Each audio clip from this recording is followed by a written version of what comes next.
Hello, this is Dial-Up Gamer. I've had some people ask me for a full walkthrough of how I do my dungeons in my all major quest category speedrun. So I figured I'd start with Deku Tree and I'll work on getting each one done so that way you can see how I do it. I'll show you some backups. First walkthrough will be slow and just explain things. The second walkthrough will be at full speed just to show how I do it. So I'll load up Deku Tree. Let me empty out my inventory really quick. Typically, before getting to Deku Tree, you would have sword, shield, and sticks. You don't have to have sticks equipped yet, you'll equip them later. First things first, we come over here, jump slash, kill this guy. This is where you'll get nuts for the first time. Time to go over to this wall. Mash through Navi talking, because God, it's annoying. And when I climb on it. All standard stuff so far for Deku Tree. Turn to the right, and I usually Z-target, so that way I can recenter my camera. It makes getting through this next area a little easier. Now if you walk directly to that door, Navi will talk to you.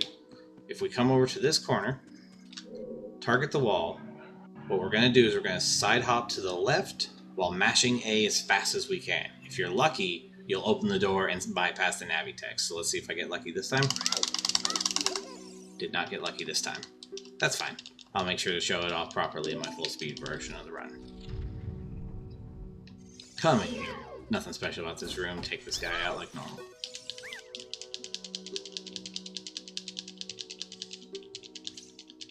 Oh my god!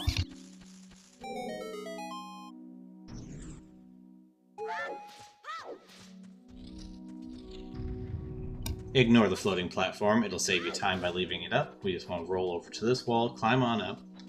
Now what I do is I Z-target what's at the top, roll forward, side hop, put you directly in front of the chest, and you can open it immediately without any more movement. I do apologize if you hear voices in the background. There are other people in the house, but we're going to ignore that. Now you got your slingshot, nuts, and stick. What you want to do is roll forward, and what I do is I put nuts on C right, sticks on C left, slingshot on C down. Standardize it to your preference. It's just best to make sure it's the same every time because it'll help you out with the following rooms as far as memorization goes. Now we're going to go back out here. Oop, bonk. We want to take out two of these skeletons, this one and this one. So pull your slingshot, switch between them, knock them both out. I'm going to show my basement skip method, but I will also demonstrate a backup. The backup might take me a couple tries, so bear with me. But mine is a bit more difficult. It took me a while to get used to it. What you want to do is you want to come over here, find that texture on the floor. You want to center yourself with it a little bit. You just want to be a little to the right. Now what we're going to do is shield, sword thrust the wall, and immediately Deku Nut to stun the skeletal behind us. So, sword, nut. Pull out a stick. Backflip, and as you're falling, you want to side hop to the left as fast as possible. And as you're falling, you're looking for a certain frame in the web. I'll try to pause on it. One more. Right there. If you look at where Navi is and go up a little bit, there's a darker spot on the web. That's what you're looking for. Once you see that, if you were able to pause on it, you want to unpause and immediately start mashing your stick button to ricochet off the wall. So that will throw you up here. From here, you want to climb onto this block. Angle your camera so that you are towards the torch, and you're going to roll forward and jump slash so that your stick that is now broken will light on fire. So just like that. I do this, the basement skip method like I do with the stick, so that way I get broken stick down below. It allows me to have a Deku stick that cannot be broken further. Now we just want to hit these guys. 23 is number 1. Jump slashing usually activates this one so he doesn't run away.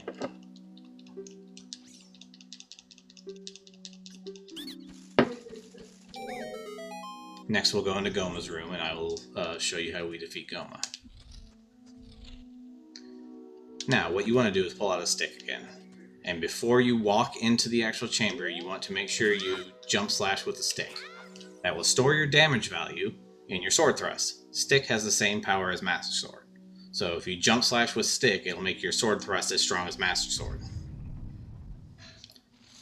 Once we get in here, you see up slowly, stare at Goma. It'll activate the fight instead of just having to walk forward. Saves you a little bit of time. Now Goma is super easy.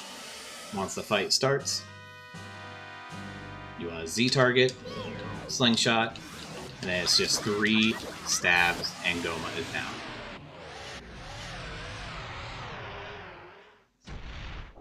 And that's how the basic run through and tricks. But let's say you missed that basement skip that I did.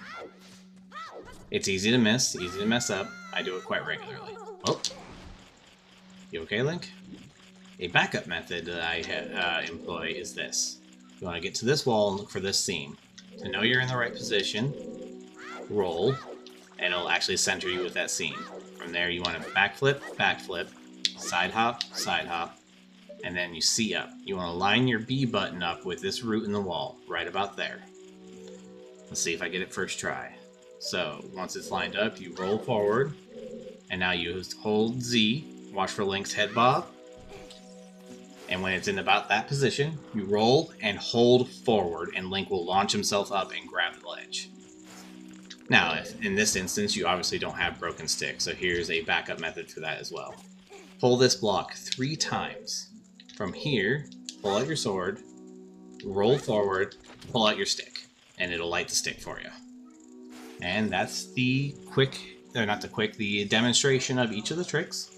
So now I will reset, and I will do a full run from beginning to end of the whole thing. So, bear with me.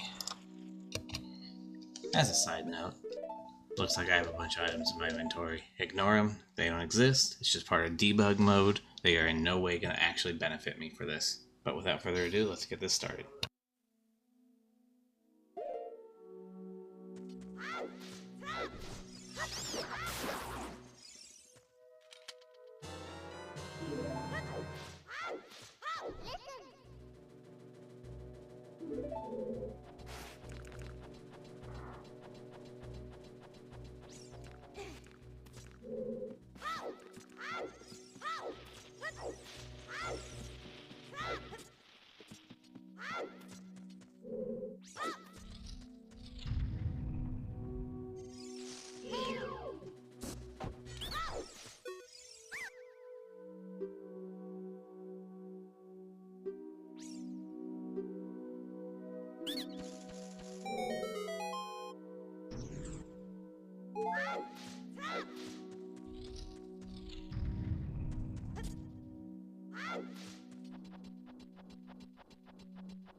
Goma has glitchy textures due to how I loaded debug mode, so apart from that, everything else turned out perfect.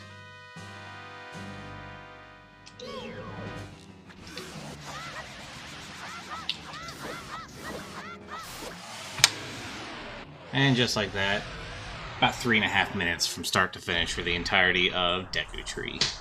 If you have any questions, feel free to ask. I'm more than happy to try and demonstrate other things if necessary. But that is all you need to know, at least for how I do Deku Tree. So until next time, this is Dial Up Gamer, logging out. Thanks for watching.